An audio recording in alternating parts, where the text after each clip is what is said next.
Hey, this is Jim from The Breakers, and I'm doing something that I'm way overdue to do here. A little bit of a rig rundown, and I'm going to start with pedal board. The big fundamental thing that's on all the time is this guy right there, the Surfy Bear. That's always on for the drip, and then other stuff for a lot of stuff for seasoning in and out a little bit here.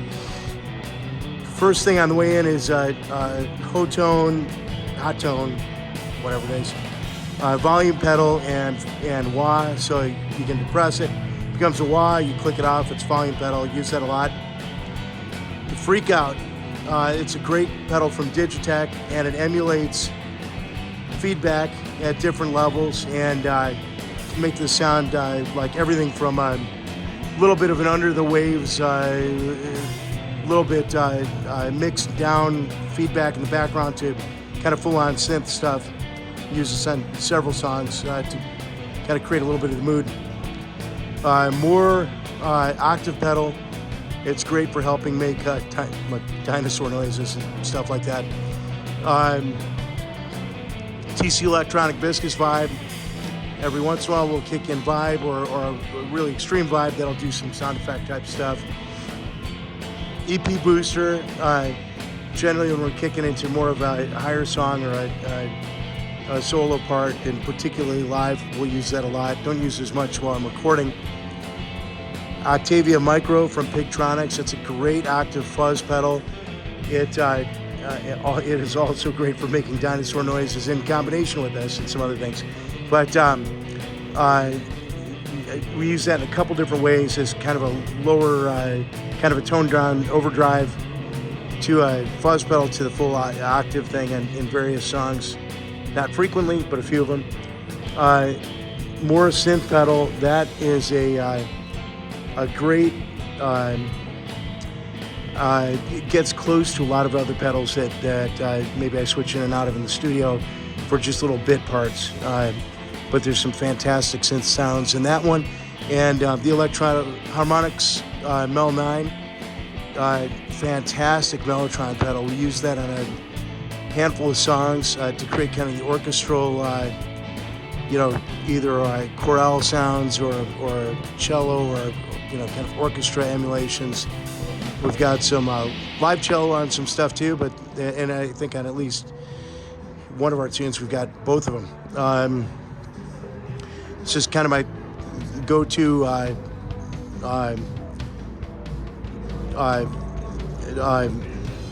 echo pedal. Sorry, I was distracted here. I'm in a distracting area. But it's great echo pedal. Bunch of different options on this. It's on frequently. And also the TC Electronic Alter Ego, which gives more of kind of a chorusy echo sound with some of the warble in there on one of the settings in particular, the old EP setting. Can't be beat for some of the songs we use it on. These are kind of a couple of backups for that thing.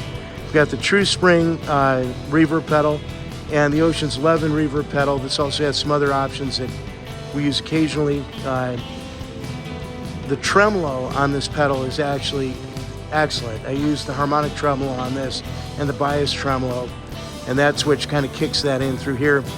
And occasionally on a couple of songs I want the reverb before the tremolo, and when I do that I'll kick this in live. Most of the time tremolo will be before the reverb, and we'll just have it set up going through the Surfy Bear. And then the last thing is the Mr. Black ambience pedal. That thing is just a fantastic spacey reverb that we use in some of our more psychedelic pieces, I guess you could say. That thing comes in and out of a lot of songs, aside from the Surfy Bear. Surfy Bear is a godsend. When I get to some of the home show and tell, I'll show the other tank that I use with some frequency, but Surfy Bear is usually the big one. That thing is just, you can't say enough about it. For quick travel around stuff or some things in the studio, this is kind of the mini board, and it goes from something at VFE Pedals, Peter Von Rutter, put together for me a few years ago. And this is a fuzz, a delay, and a tremolo.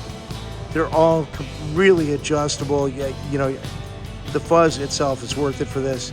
And he put a little replica of a painting that I made at some point of a bleeding tree and kind of doubled it on this. So it's kind of a cool pedal. Just not usually on the main board because it's so big. The alter ego again for its kind of warbly, weird texture. And the summer reverb from Rick Wilkinson and Austin City microphones. That thing is Austin Ribbon microphones, rather. This thing is absolutely phenomenal. I think this is the first unit shipped, and it just does a great emulation of that kind of thing, and also has like a few different sampled kick sounds in it. So when you tip it, it gives kind of a reverb kick that's you know, unique. Most of it, you know, it's not the same sound every time you kick it. So that's super cool. Really, really functional. Can't say enough about it. In a pinch, every once in a while, I will use this Mr. Black Deluxe Plus. That's a reverb and a bias tremolo. And for a digital pedal, also just right up there, top notch. But again, you know, I think I've got like 5 reverbs here. That one's the main baby. But that's most of the stuff. There are a few other pedals probably from the home station when I finish this thing up that I will I'll pull in and share. I just don't have them with me here. There's a couple other cool things we use in the studio and every once in a while live. But that's kind of the main rig right there. And different combinations of this stuff. Every once in a while it's a lot to track, but most of the time it's mainly that guy. I'll pick this up at home with some of the guitars and amps and stuff. Amen, right?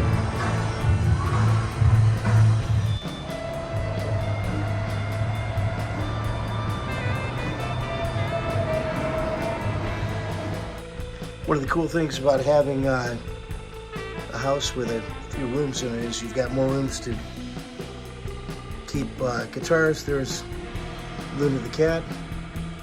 Hi, Luna. She's never really been able to figure out how to operate these things. That's an Ed O'Brien Stratocaster. It's equipped with a Sustainiac pickup, so you can flip those switches in and off for kind of harmonic sustain. We've used this on a couple of things. That's probably the number one right now. That's an old Strat that I had repainted, and it's got, most importantly, the 5962, I think I got that right, Strat pickup replacements in there with a blender knob that takes you between the neck and the bridge pickups and gets kind of a Jaguar-y, or depending on what you're going through, kind of a Jazz Mastery sound too, rather than the normal Strat sound. And you can dial back and use the middle pickup as well for the normal Strat stuff. This is kind of it's a second guitar I bought from a factory in China, and it's heavy as all get out. It's an acrylic guitar, and I bought this based on kind of an SG that I'll be downstairs with in a few minutes here. Really well made, great customer service from these guys, and the best thing is, at the end of the night, you can do this with it. And it actually sounds pretty good. It doesn't hum. It's not, top of the line guitar, but live, hey, it does the trick. Never used on a recording, but live at the end of the night, we've got a longer set. You can switch things in and out a little bit. Works pretty well. Camp down to the back cave here for the rest of the collection, and I'm kind of fond of weird paint jobs here, but these three are 3 of the 5 that are in pretty frequent rotation, along with one other that'll be coming up here, and the swirled paint job Strat with the 5763 pickups that I pulled out of the bag upstairs. But this one's an old, I say old, it's probably from the early 90s somewhere, splatter paint Strat, and it's got the original pickups in it. I have no idea what they are, but they sound great. and that one's kind of Old Faithful, and this one's probably secondary Old Faithful. This used to be a black Strat, also original pickups. Don't know what they are. I had it repainted by Marty Bell, who's fantastic with these sparkle paint jobs. I've got 2 or 3 that I've had repainted along the way from him. And then this one has a print on it that was a piece of art by David Lazo. It's also the cover of our album Voodoo Treatment. So this one's always fun to play out. It's a looker. It's again, I haven't done anything to the stock setup. They all play well. They're all kind of interchangeable. They all kind of feel and sound, similar, and just great feeling and sounding guitars, and they look good too, which never hurts. So those 3. I'm going to kind of flip them out as I go here, because I can't fit this many guitars into many more guitars in one frame. Okay, here's the next 3 in the lineup here. This one is kind of I wanted it to look like the universe, so it sort of does, I guess, as much as the guitar could. And this one also has the same kind of combination of 62, 57 Strat pickups in there with the blender knob that lets you dial in some combinations between the bridge and neck. This guitar is, I think, the newest addition to the flock here. This hasn't made it out yet because I actually don't like the way these pickups sound. Whatever's in there, they're a little harsh, and I'm trying to figure out what I'm going to switch those things out with. That might happen here in the next couple weeks. And this one is another one that's in somewhat frequent rotation. I picked this up at kind of like a music go-round, I think, and somebody had kind of jacked around a little bit and dialed screwed the Fender nameplate into it. Somebody has signed this one here, and I never got rid of the signature. I have no idea whose signature that is. Had at least one friend tell me he thought that might be Joe Perry, but I don't know that looks too much like Joe Perry. But if you have any ideas, let me know. I have no idea whose autograph that is, but it's still on there. Anyway, another few of the 3. I guess that one's in somewhat frequent rotation as well, and it's a cool one to have on stage. Okay, next few here. This is the Martin Cilia model from Entwistle Guitars, and I think, if I'm not mistaken, this might be the first one in the States. Martin would have to confirm that, or on Entwistle, but fantastic setup. It just feels great. Real jazz mastery sound, and actually a lot of flexible sound options here. There's a lot of tonalities you can get out of this guitar, and we might actually be recording with it for the first time here this week coming up. Right next to that is a Dean Zielinski Guitars Tagliere, and it's a Stratty type of guitar, but also with a ton of tone options. It's got kind of a little push-pull true coil split there, and one of the really cool things about this guitar is that it has a sweat wicking neck. The neck has a carve in it, if you can see there, and this actually works really, really well. I considered getting one of these things, and I played a gig outside in the Chicago area maybe, 5 years ago, and it was about 90 degrees out, 80% humidity, that kind of thing. And I was playing with one of the Strats. My hand kept sticking to the neck, and that was a real problem. And I'd been thinking about this for a while. I went in and tried it out, and that neck is, believe it or not, a real problem solver. So this is a real cool one. It's literally the first guitar that I walked into when I went over to one of the annual sales that they have there. And this is an Eastwood model that's I don't play as much. It's more of a, it's got a couple of mini humbuckers in there, and it's cool shape, cool model, maybe a tiny bit top heavy, but at some point I'll use this for something in recording. It's got more of a, less of a Fendery tone, more of a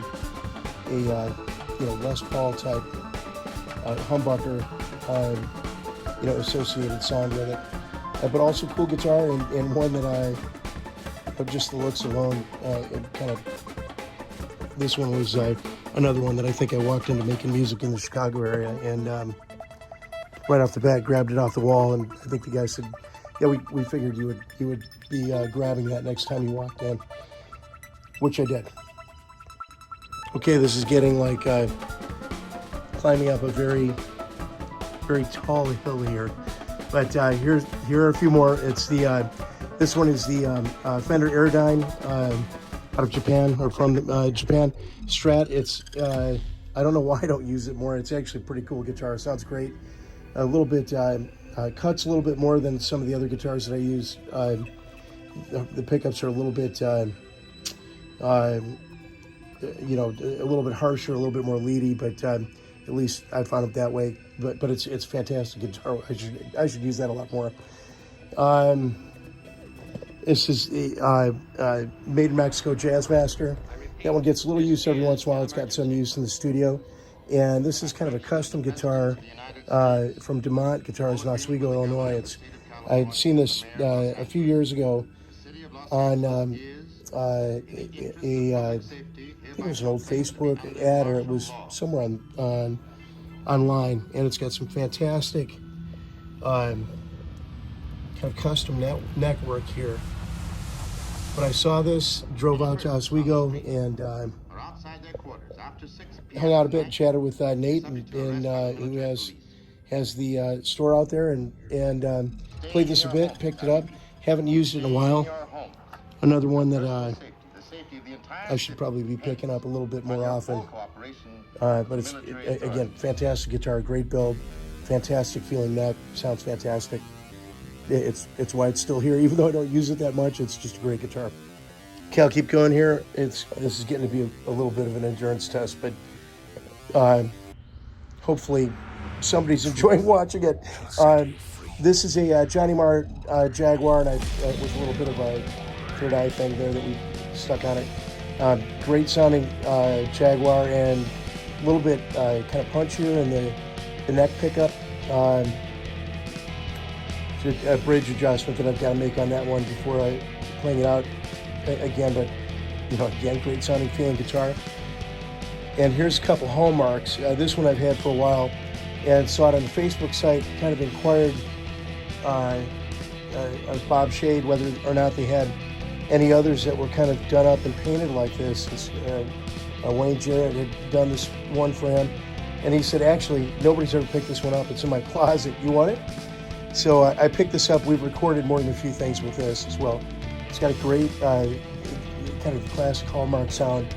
Every once in a while we'll pull this one out to play with. I should do it more the way it looks. And this is the newest edition here. Another hallmark that I picked up at the Surf Guitar 101 Fest in California this last year, and I kept looking at it at the Caveman Vintage Guitars booth, and waited till I got home to call back in and inquire whether anybody else had picked this off or not. And at that point, I felt I had thought about it enough to not consider it an impulse buy. And a week later, it was here in the basement. Just played out with this recently. Came in really handy after I broke a string on my primary guitar, I think, maybe 10 seconds into our second song. So anyway, this one I think we'll be using on a couple recordings coming up, and maybe out again towards the end of the year when we play out a couple more times. But both of them fantastic. Anybody who's got a hallmark knows they're kind of their own thing. They feel great. The tremolos can't be beat. Okay, I think this is the last of the group for this room anyway, but it's another Dean Tagliere. Again, it's got the push-pull and the Z-Glide neck. My daughter's cat Buddy, who used to be named Floyd after Pink Floyd, and she changed it to Buddy because she realized she was just calling him Buddy all the time.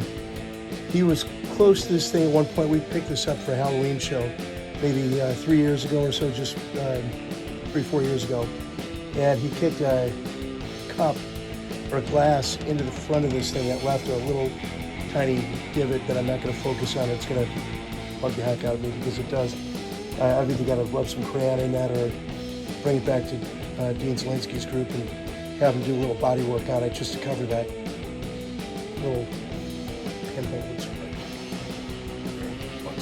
Anyway, fretless bass, just Fender fretless jazz, so you can get the slide. That's on a couple of things, and the main kind of fretless jazz bass.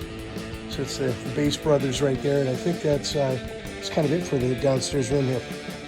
Okay, I lied. There's a closet back there. The closet had a few things in it, so here's the rest of them. And start with this one. It's a kind of a Les Paulish guitar from TGK Guitars, and it's got you can see obviously some really fantastic inlay work all the way up to the headstock.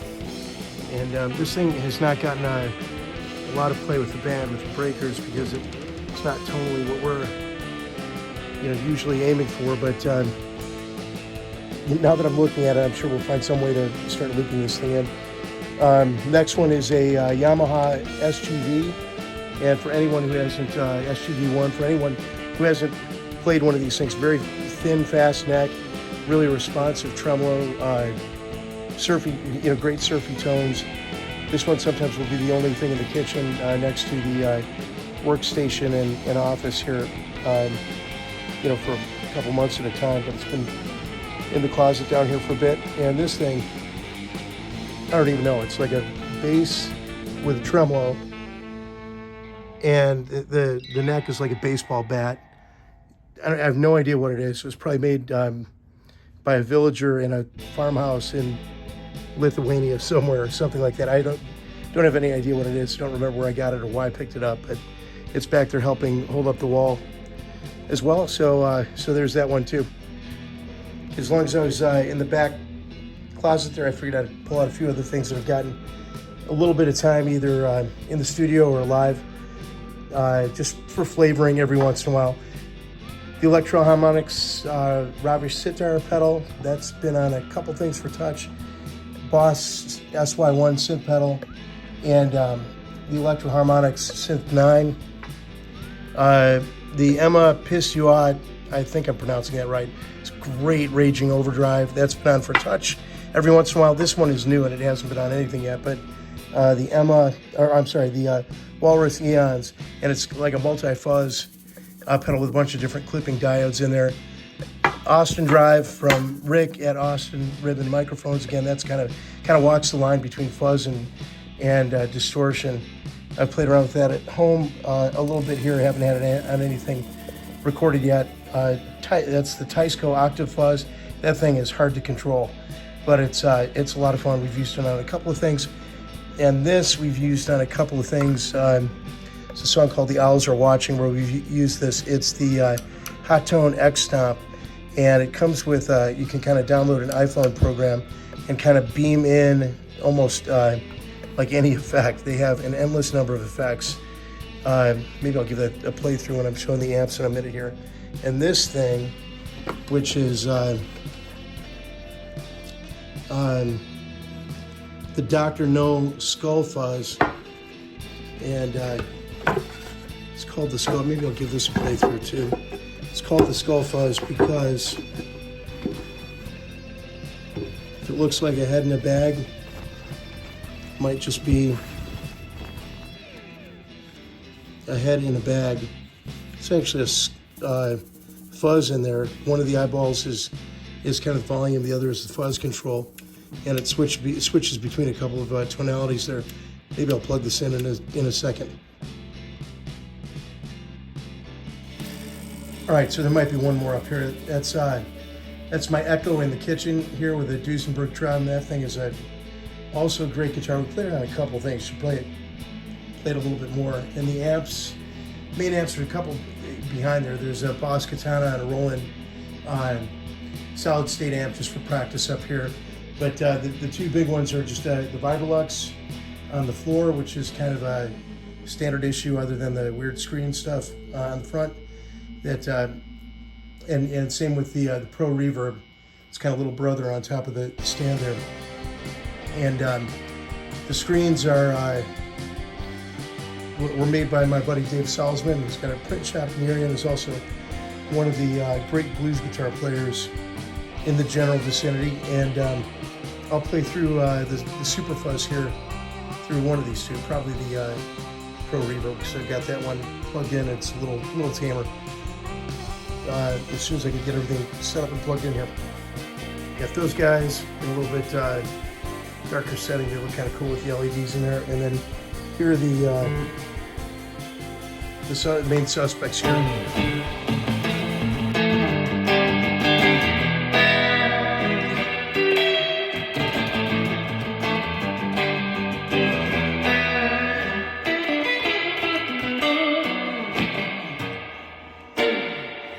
Just the Surfy Bear there, and here's that X Stomp. I think I've got a reverse echo programmed in right now.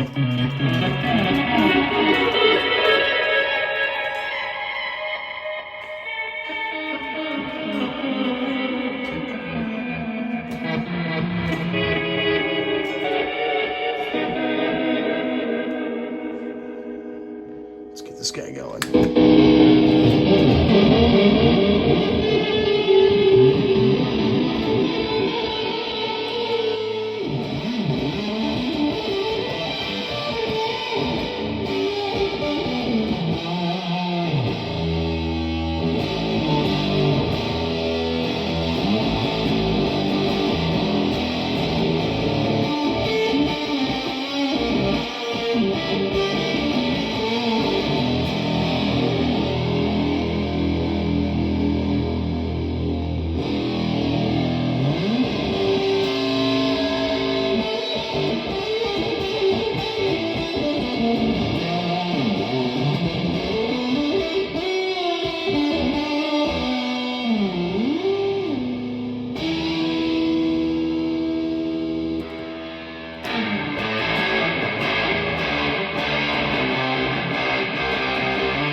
Also over there is the theremin, or the theremin. It's kind of multifunctional theremin that is useful for relaxing after a long workday from the home office or not at the home office. And my buddy there who sticks through the wall and holds all my cables for me. Anyway, A little bit of what both amps kind of sound very similar. But that's the little brother of the big brother down there.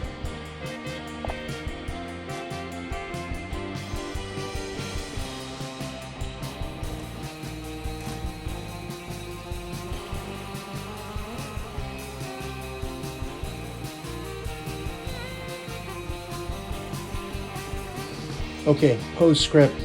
There's some stuff up here. There's a little custom tuck and roll amp. I used to have a big one of those, but the corner of it burst into flames during practice one day, so that was kind of unfixable after that. Got a Laguna acoustic up here, and right behind it is an Eastwood, I think it was called a Roger or something like that, rocket-shaped guitar. This one's kind of fun to bring out every once in a while as well. It's a little heavy, a little humbuckery. It's got humbuckers instead of the single coil pickup, so not exactly a surfy sounding guitar, even though it kind of looks like it. And I think there was an Italian group named the Rhodes or something like that, if I remember the story right, that had these things made for them originally, and then Eastwood, as they do from time to time, pulled the design and made kind of an updated version of it at one point. Anyway, now I'm pretty sure that's everything in the abode here, and hope you enjoyed the trip. Thanks for putting up with the narrative here, and rock on. Okay, one more and then I'm done. Really, for real this time. This is a tube reverb tank that comes out every once in a while. It's particularly in the studio. It's built by Tom Klein, who is in the Chicago band Spice of Surf, and plays some great guitar for a number of other outfits, Country Doctors, the amazing Heebie Jeebies, Gerald McClendon, and does some fantastic work on amps and assorted equipment, and this was one of them. It's my other go-to reverb. A little heftier than the Surfy Bear, but it's the tube version that's in the house. Another room in the hall of guitars here. That's actually the painting that was on the one pedal from VFE Pedals. That was kind of doubled on the face with the fuzz, delay, and tremolo pedal. But down here I've got a couple of Italias. It's been a while since I've used these guys. That one's fantastic guitar. That one I picked up really cheap. I found it used, and I like that one, so super big deal on this one. Haven't played it a whole lot, but recently, but they both sound great. They've got really interesting, fun trem systems. That's a Fender 50th anniversary Strat stock in that fantastic gold finish there. And this is played with some frequency. Another Strat in the herd here, and it's custom paint job there from Marty Bell. And the one odd looking pickup there, a different looking pickup, is a humbucker that's in there. It's a Bill Harden pickup, and I had this installed here just to have a little different lead tone on this one. And this is kind of a trick guitar. It's kind of an old one that I purchased a long time ago, and it's from a factory in China, and again, and with some of the weird lighting accoutrements there. Not a fantastic guitar, but it's a fun one to pull out and play live every once in a while. And I think that's it for this one.